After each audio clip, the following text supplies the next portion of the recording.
Hi, my name is Fraser and welcome back to GPU Solutions. So today we have something really special on the bench. And when I say special, I mean the kind of repair that makes you question whether a GPU can actually be saved. We have a Palit RTX 5070 that came in for repair with liquid damage. Now, before we get into it, I just want to say liquid damage is one of the most unpredictable type of repair. Unlike a dead MOSFET or a blown capacitor where you know exactly what you're looking for, liquid damage can affect anything and everything. It hides under components, eats through copper traces, and destroys solder pads. And you only discover all of that as you go. So this one is going to be an adventure. The user also didn't send in the cooler. It was just the bare board that arrived, which actually makes it easier to work on, but does mean we have to wait before we can do any thermal stress testing. We'll get to that later. For now, let's take a look at what we are working with. As you can see straight away, there is liquid on the board that has completely hardened over time. It looks really nasty. Almost like someone poured a drink onto their system, panicked, turned it off, and then left it sitting for a while before deciding to send it in for repairs. Let me get this under the microscope so you can see the full extent of the damage. On the top side, you can see oxidation formed near the 1.2 power line. Oxidation is what happens when moisture reacts with copper on the board. It forms a layer that prevents electrical contact and basically kills your solder joints. The right side of the board looks relatively okay from what I can see. But now let's take a look at the back. And this is where it gets bad. Yeah, there it is. The liquid has pooled near the 12-volt capacitors, and the area surrounding the power monitoring IC is really in rough shape. The entire region is filled with this hardened substance. Now, by the color and the way it has set, my best guess is that this is cola. Dried up, sugary, sticky cola that has been sitting on this board for some time. And cola is particularly nasty because of the sugar content. It sets like concrete. It's acidic, enough to corrode copper and get into every gap between components. This is going to take some serious cleaning before we can even start diagnosing. Let me start with isopropyl alcohol, my usual first step for any kind of contamination. And it's not shifting. The IPA is not cutting through this at all. The hardened cola is too thick and too set for isopropyl alcohol alone to dissolve. So let's bring in something stronger, WD-40 contact cleaner. Okay, now we are getting somewhere. You can see it's starting to loosen the residue. What I'm going to do is place a cloth underneath the board so it absorbs the liquid as it breaks rather than just spreading across other parts of the board. The last thing I want is to push contamination into other areas that are currently clean. Now I'm using the tweezers to scrape out the remaining residue between the components. This is delicate work because these components are tiny. We are talking about 0402 size components, and if I'm too aggressive, I'll knock them off. But here's the thing. With damage this severe, I'm already expecting that some of the copper underneath these components has been completely eaten away. And if that's the case, the components won't be attached to anything anyway. And sure enough, you can see this resistor. I barely touched it and it fell off. That's not me being rough. That's the copper pad underneath it being completely gone. The liquid dissolved it. So now we know this is not just a cleaning job. We have components and traces damaged as well. The contact cleaner has done a great job though. Let me now do a final clean with 99.9% isopropyl alcohol to remove any residues left behind by the contact cleaner itself. You always want to finish with IPA so you're left with a clean dry surface. Right, much better. The board is now clean enough for us to properly assess the damage and start measuring. Before I start replacing anything, I want to understand the full picture. So let's start by checking resistance across the board. I want to check this zero-ohm resistor first. A zero-ohm resistor is basically just a wire in component form. It's used to bridge 2 points on a circuit board. It should read exactly 0 ohms, but given the damage around it, I'm fully expecting the solder pads underneath to be compromised. And there it is. The resistor just popped off as soon as I probed it. The pad is gone. This one needs to come out and be replaced. Now let me check for any shorts on the 12-volt rail. The way I do this is by watching how the capacitors behave on the multimeter. If they charge up, that means the rail is intact and there's no short to ground. And we can see them charging. That's a good sign. The 12-volt rail appears clean. This matters a lot because 12 volt is the primary input to the GPU. If that rail is shorted, the card won't even attempt to power on.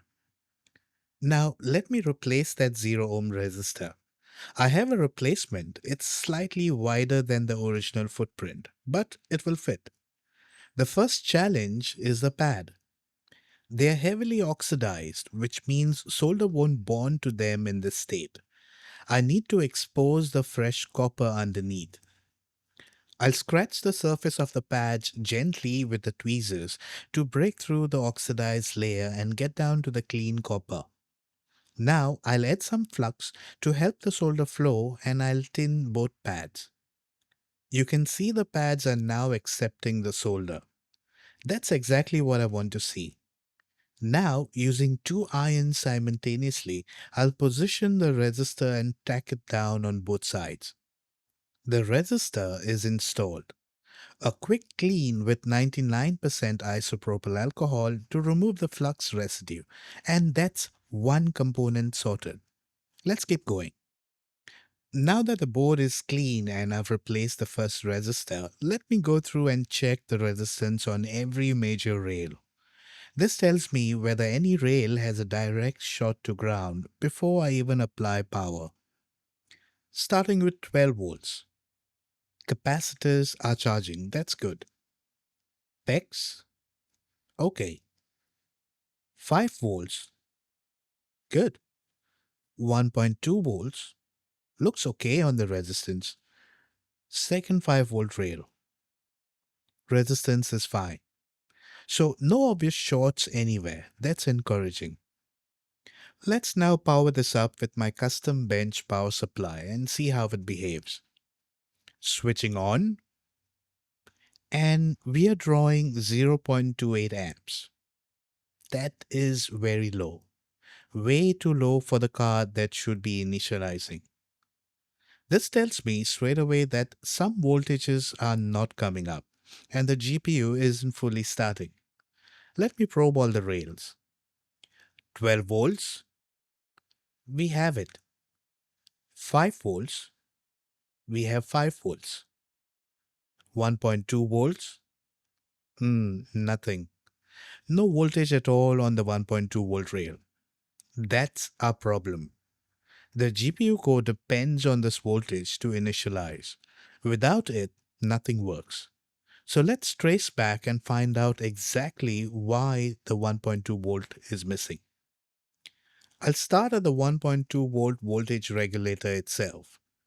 Pin 2 of the chip is the enable pin. This is the signal that tells the regulator to switch on and start generating the output. If there's no enable signal, the regulator just sits there doing nothing, regardless of how good the input power is. And we have no voltage on pin 2, no enable signal. Let me verify the regulator is getting what it needs. 12 volt on the chip, present. 5 volt VCC, present.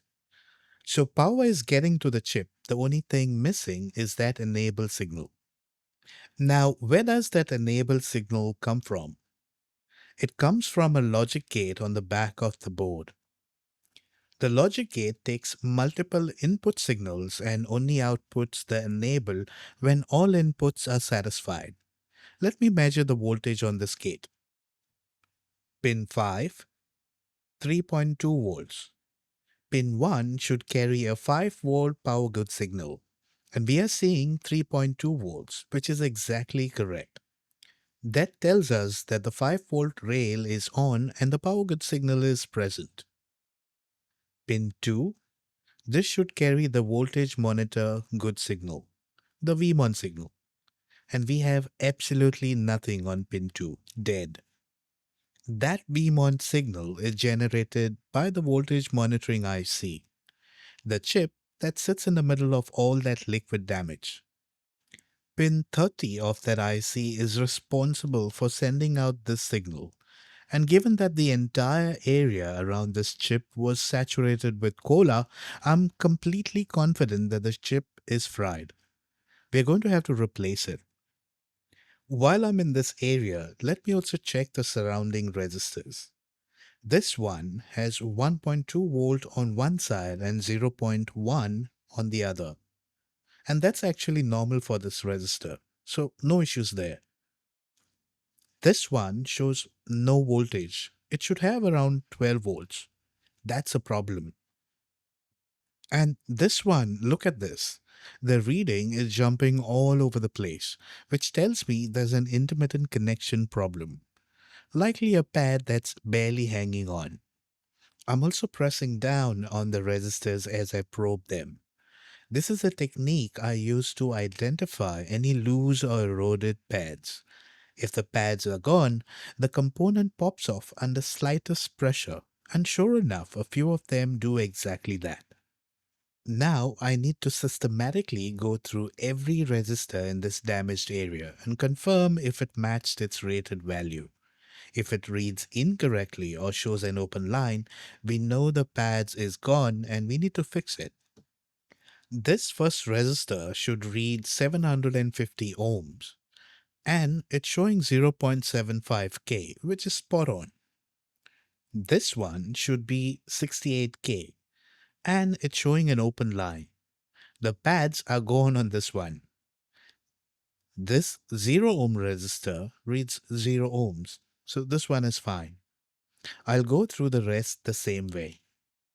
For the 68 kilo ohm resistor where the pad is completely missing, I need to scrape back the solder mask slightly to expose the underlying trace. I can then solder the resistor leg directly to the exposed trace. I'll connect it to a nearby weir. A weir is essentially a plated hole that connects layers of the board and routes the circuit that way. There are also a few traces that are broken and no longer make contact. For these, I'll run a fine jumper wire between the connection points and restore continuity. I'll go ahead and do all of this off camera and come back once everything is sorted. Okay, I have gone ahead and replaced all the missing and damaged resistors.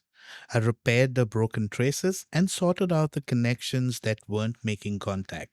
Let me show you the results under the microscope. You can see here I've added a jumper wire from this resistor across to the slot where the capacitor would normally sit. I'm not installing a capacitor there because it's not required for this circuit to function. I've also run another jumper wire between these two resistors where the trace between was broken. The values of all the resistors I've replaced are displayed on screen now, so you can see exactly what went in. The blank area you see is an unused channel on the board. I've just made sure the active traces have continuity. Alright, moment of truth. Let's connect the custom power supply again and see if all the voltages come up this time. Switching on, and we are drawing about 1.9 amps. That is completely different story to 0.28 amps. That tells me the GPU is now initializing properly. Let's confirm the rails one by one. 12 volts, we have it. 5 volts, we have it. 1.2 volts, We have 1.2 volts. That's the one we've been chasing. PEX, present.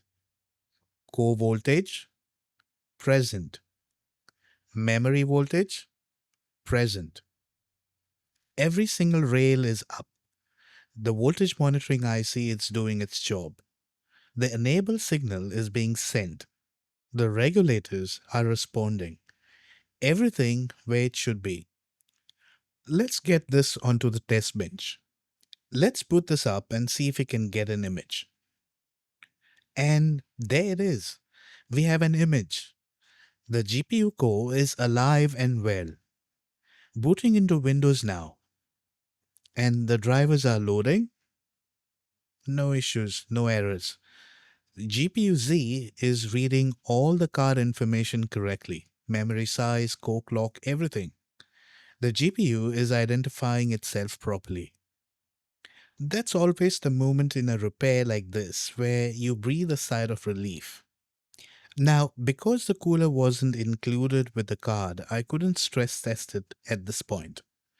But a few days later, the user sent in the cooler. The backplate still had that dried up residue from the liquid damage on it. I cleaned that off thoroughly with isopropyl alcohol and assembled the cooler on the board and put it back on my bench. Then I ran my standard stress test suite. FurMark to hammer the GPU with thermal load, Superposition for more realistic rendering workload, 3D Mark Nomad and Speedway for benchmark comparisons. And it passed every single one. No thermal throttling, no artifacts, no driver crashes, no unexpected shutdown. This GPU is performing exactly the way it should. From a completely saturated board covered in hardened cola, with missing pads, broken traces, and a dead voltage monitoring IC, this Palit RTX 5070 is back to its former glory. So there you have it. A Palit RTX 5070 with serious liquid damage, dead voltage monitoring IC, corroded pads, broken traces, completely brought back to life. The lesson here, as always, if you spill something on your PC, turn it off immediately. Don't try to keep using it. Get it cleaned by a professional as soon as possible. The longer liquid sits on the board, the more damage it does. This card survived because the core itself was untouched, but it was a close call. If you enjoyed this video, please hit the like button. It genuinely helps more than you think, and it only takes a second. If you're new here, subscribe so you don't miss the next repair. If you'd like to support the work I do at GPU Solutions, you can join the channel as a member or use the thanks button as a one-time option. Every bit of support helps keep the channel going and keeps GPUs out of the bin. Thank you so much for watching. I'll see you in the next one. Bye for now. Cheers.